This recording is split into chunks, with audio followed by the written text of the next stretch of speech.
Morning, everyone. I hope you all had a nice Yom Tov. Nice to see most of you, or those who I don't see. It's nice to see your names. But chapter 4, verse 22, beginning of Parshas Naso. Vaydaber Hashem Moshe limor. Hashem said to Moshe, Naso es rosh b'nei Gershon gam hein v'eisavosam l'mishpachosam. Count the heads of the family of Gershon by their families.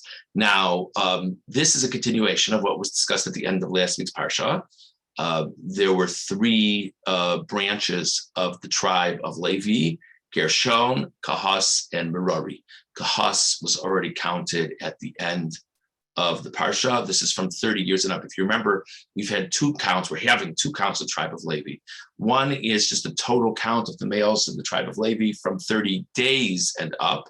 And now we're having a more specific count by the 3 different branches from 30 years and up. And the idea of the 30 years and up is this is the age that they're actually fit for service. So this is a sense of how many people are going to be fit to do work in the Mishkan. What's really, really interesting here is you would think that they would be listed in age order, and they're not. So the order is, as I mentioned before, Gershon, the age order is Gershon, Kahas, Merari. And Kahas was already mentioned at the end of last week's Parsha, the middle child. Some people know the middle child is best, but that's just, that's for people named Rosenbaum.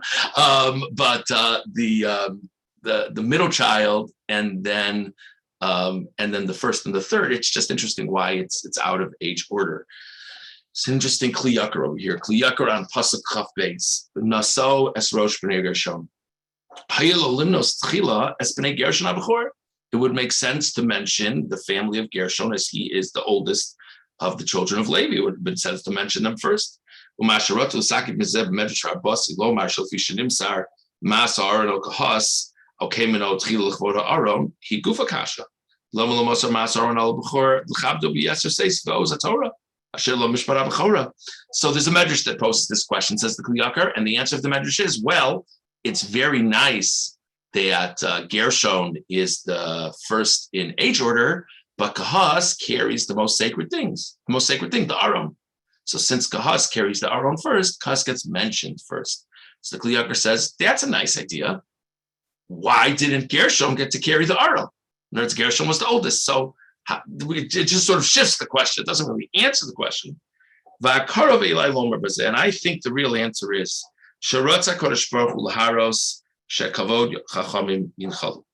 God wanted to show, like the idea in Mishlei, that the wise should inherit honor, meaning that it makes sense as a nation that if there are Torah scholars, to give them honor. V'likro likdosh Hashem mechubod l'kadsha b'chol davar shebekdusha k'derech shemonas kahas tchila b'avur masa dvar Hashem asher ito.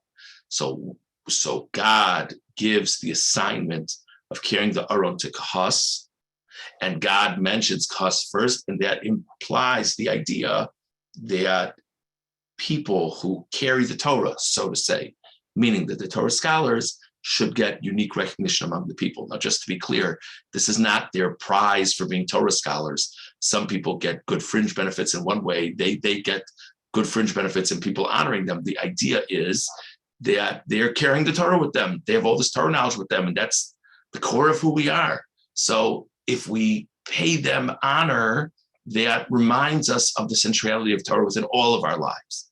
So that says the Kli Yakar's the idea that God mentions the family of Kahas first since they're carrying the Torah, and that imparts the message of how much we should honor all people who are carrying the Torah in another way. The Ilu Nosin Aaron the Gershon Abachor. I say yes, the Aaron is great. Why don't you give the Aaron to the firstborn? Hayisi Omer Shabavur Abachor Mano Tchila V'lo Yisi Tolach Hashivos B'Masa HaAaron. Okay, Masar HaAaron Al Kahas Mano Tchila. V'yedu Akol Litin Kavod La Torah Ulelom Deha. So the Kli Yakar says, you know why God didn't give the role of carrying the Aron to the family of Gershon?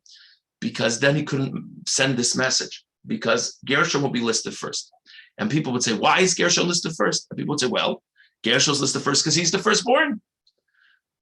And so this message of how much honor we need to pay to true Torah scholars would get lost.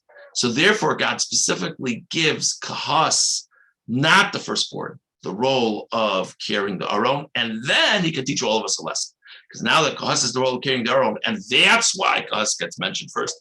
And it's obvious that that's why Kahas gets mentioned first, because all other logic would say Gershon should be mentioned first. Now we can learn a lesson about the importance of honoring Torah scholars. Interesting idea. With the Samach Balamedrash in Gazelle Pasuk, Ikarihi Mipnimim, Kidisa Barabasi, Vadai Kavanaso Lahoros, Shekeser Torah, Hefker Lakol. This is really the reason I wanted to see this Kliyakar. He says, you know what the message is when you think about it? The message is that the crown of Torah, of really connecting to Torah, of really knowing Torah, is open to everyone. V'alkein lo nitan ha'aron el ha'bechor. Specifically, God doesn't give the firstborn, the oldest branch of the tribe of Levi, the role of carrying the Aron. Shlo yasifarto lomar ani roy leketzer Torah yasem mizulasi ela kol shavin ba. You know what people would think if the family of Gershon carried the Aron? People would think, well, because Gershon is oldest, they've inherited the right to have a unique connection to Torah. And 1/3 of the tribe of Levi inherits this right based on birth order. And the other 2/3, it's just not for them. They can have other roles in the Jewish people. And therefore the point is that God specifically gives the role of carrying the Aron to the branch that's not the oldest. That conveys a message that when it comes to connecting to Torah, we can check all alleged rights at the door. If a person wants to become a Torah scholar, they should be able to become a Torah scholar regardless of what family they're from, regardless of wealth, regardless of lineage, doesn't matter. And when you think about it, that's actually sort of rare within the realm of Klal Yisrael. A person wants to be a Kohen, many of us are ineligible to begin with. If a person wants to be a king, many of us are ineligible to begin with. Most of us are ineligible to begin with. A person wants to be a Torah scholar, just get to it. And then that's the point here, according to the Kli Yakar. It's a nice thing to think about. Certainly appropriate coming off of Shavuos. Okay, let's go on to verse 32. Okay, we are, I should mention that it's not to be underestimated. The Kli Yakar's idea notwithstanding, we did see something in Rashi in last week's parsha. I don't remember if it was exactly on this point, but it certainly relates. Aaron and Moshe are from the family of Kahas. So the bottom line is it makes sense that these people who would really bear the burden of teaching the Torah to the Jewish people, particularly Moshe, it makes sense that their broader family should be the ones to carry the Aron. That doesn't fit with this Kli Yakar, but that's a significant idea. Okay, verse 32. We're talking about now the role of the family of Merari, branch number 3. They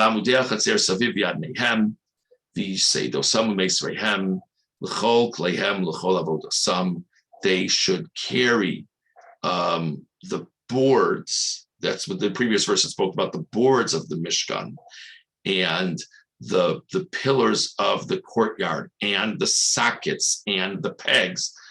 And I mean, this is basically the structure of the external space of the Mishkan. And if anybody just takes a moment to think about what it's like for those of us who have wooden panel sukkahs, lahavdil, it's not that different than the role of carrying these boards around. It was a heavy labor to carry these boards around. And now at the end it says Uvashemos tifkadu es klei mishmeres masam, and you should charge by name the role of carrying these vessels. What's this thing about charging by name? If you go to the Ramban, it's the second Ramban in the pasuk, beginning on Lamed Beis, beginning with the words Vitam uv'shemos tifkedu es klei mishmeres masa'am. Sheyifkod biyad kol ish b'mispar shemos legugel osam klei masa'am. That every person within the family of Merari should be specifically charged. You, over there, you carry such and such a board. You carry such and such a socket. Yomar, Ish Ploni, Yisam min Akroshim, Kach b'mispar, Chaim Yankel, I want you to carry 3 boards. Shimon, I want you to carry 2 boards, etc., etc. Ploni min Abrichim, Amudim, Kach b'mispar. Ruvain, I want you to carry so many poles, etc. Lo sheyitzaveh b'nei Merari b'chlolam yisu kol Akroshim, v'adanim v'amudim. It's not enough, says the Ramban, for this branch of Levi to be told, okay, all the boards, all the poles, all the sockets, get to it. It's not enough. This is specifically mentioned. This wasn't said by the other 2 branches of the family of Levi. This was specifically mentioned by Bnei Merari, Bavur Koved Masah, because of the weight of what they had to carry. Ulai Yakel Kol Echad Mimasao V'Yatil Al Chaveiro. How likely it would be, because it was hard work, that any given person would shirk some of their duty and let it go to someone else. And therefore, specifically by Bnei Merari, the Torah says, give assignments by name. Don't get up at a time for announcements and say, if the people from Merari wouldn't mind working on such and such, that's not going to do it, says the Ramban. It has to be that each individual is given a very concrete assignment. It says the Ramban, don't think that it was only this branch of Levi. From this, we learned that it was true for the other 2 branches of Levi also. It's just most stark with this branch of Levi. The need for it is most stark.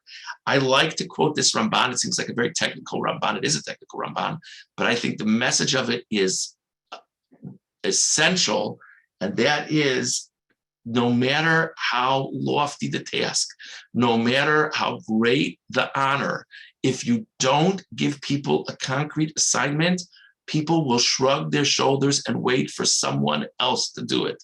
It's just, I think, a very interesting life lesson.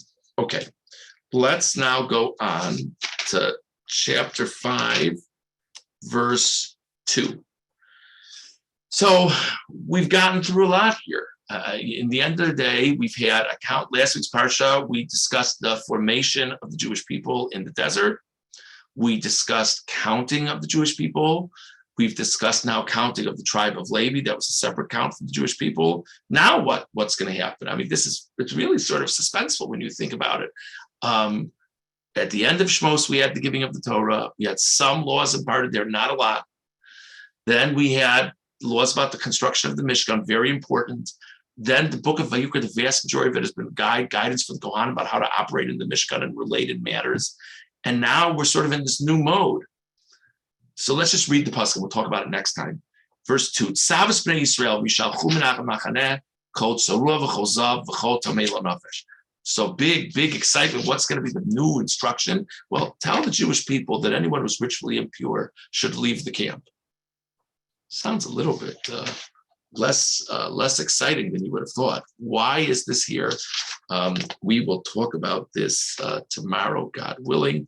So again, this morning we discussed the Kli Yakar regarding why Gershon, though they're the oldest branch of the tribe of Levi, is counted second among the tribe of Levi. And we discussed the Ramban regarding the importance of giving a charge person by person, name by name.